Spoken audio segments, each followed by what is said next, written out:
From time to time, I get requests asking about how to work with analysis services inside of SSIS. And it's usually a fairly simple process. I just need to process a cube. How do I do that? I need to process a dimension, a measure. How do I work with it? And so that's what I want to cover in this video. Let me go ahead and preface this by saying, if you are not using analysis services, go ahead and hit the close button. No need to watch this video.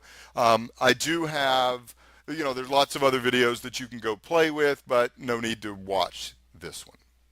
Okay, now I'm assuming that you're working with analysis services if you're still with me.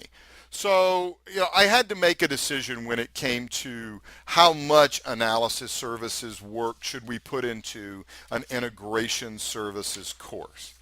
I had two choices. We could make an incredibly complex package where we load a relational data warehouse with all these other sources, and then we have it populate the cube and we run it nightly. Or we could focus on just processing the cube. And I chose the latter. My logic for this is that the rest of the course, all 30 some odd hours of training, which is about 5 or 6 days of classroom time, teach you already how to do all of that other stuff.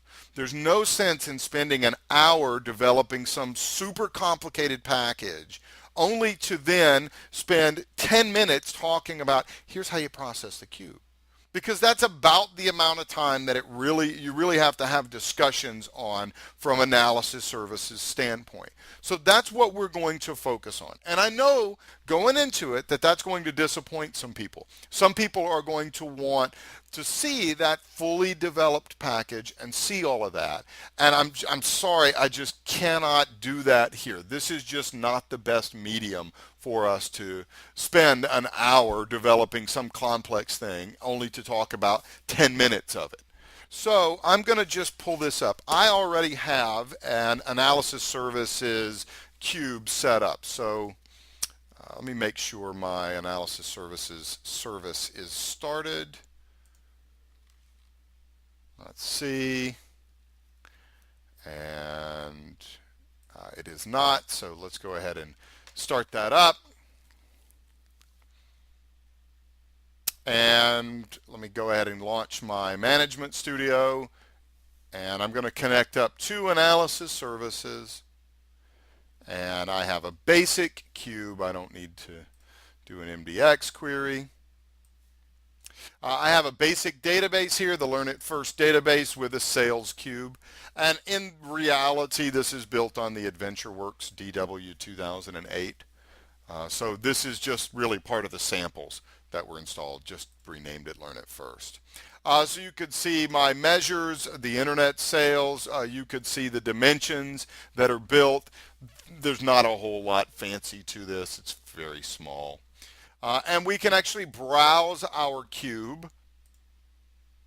And let me move this guy out of the way here. Come on, you move.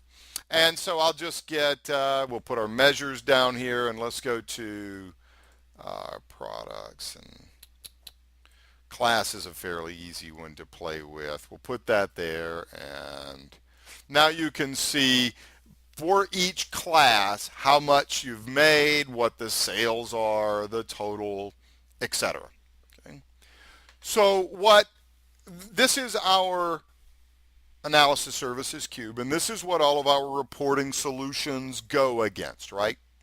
So this is built on a SQL Server relational data warehouse. And let's take a look at that real quick. Oops. I didn't mean to do that. I don't even know why I left here. I want to make a new connection to the database engine. And let's now, you can see up here the icon. There's my cube icon here, and here is my relational database. So our AdventureWorks DW 2008 database is the relational database that we're working from here. And you can see our dimension tables and our fact tables. You could see the dim, fact. So I'm assuming you already know what fact tables are, dimensions. That's not really what we need to be discussing here in an integration services course. So I'll tell you here that since we're dealing with sales, okay, we're dealing with a sales cube here, we need to be focusing on our sales, and this is the internet sales. That's what this particular cube is, these measures are built on. So what we need to do down here is, here's our product key, and here's the quantity. We can focus just on this. And if we change the quantity of a given class, then that's going to directly affect, sorry, you move, what's shown in our cube browser. So right here you could see class H has a quantity of 10,911 that have been sold. So let's change somebody's in class H, okay? So here's what I got to do. I'm going to make a new query here, and this is a SQL query against the AdventureWorks DW 2008. And let's go find in the DIM products something that has a class H. Why H? Because in our cube browser, there's the H. We've sold 10,911 things for H class. So there we go. There's a product key for 210. Let's see. In our internet sales, have we sold product key 210 before? No. How about 211? See, I do some of this on the fly, and sometimes that just means that you end up working hard. Okay, so 499. Okay, I got an idea. Where product key in, select product key from dim product where class equal H. Now we'll find those products that have been sold for class H. Okay, so 346 is a good one here. Actually, we could do this. You could see that 10,911 rows, and we've sold 10,911. That must mean that they all have an order quantity of 1. And they do. Every single one of them. Okay, let's do this. Let's update. And let's set the order quantity equal to a big number, equal to order quantity plus 1,000, for example, for any products that are a class H. Would this be something you'd really do? No, but it is going to serve to help us see in the cube browser what's going on.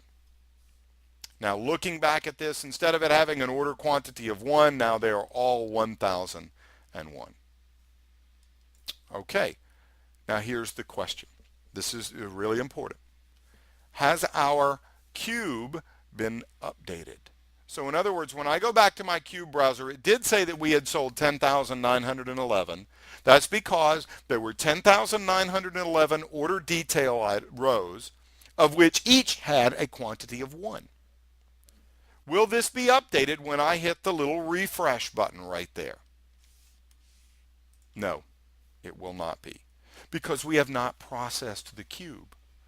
Okay, so the cube, for this particular cube model, this cube is a disconnected cube. It is not hooked into the live database. So as changes occur in the live database, they are not reflected in our analysis services cube. That's the way that it was built. So what we have to do to update the cube to reflect the live data is we have to process the cube. And that's where integration services comes into play. And so that's what we need to do in our next step.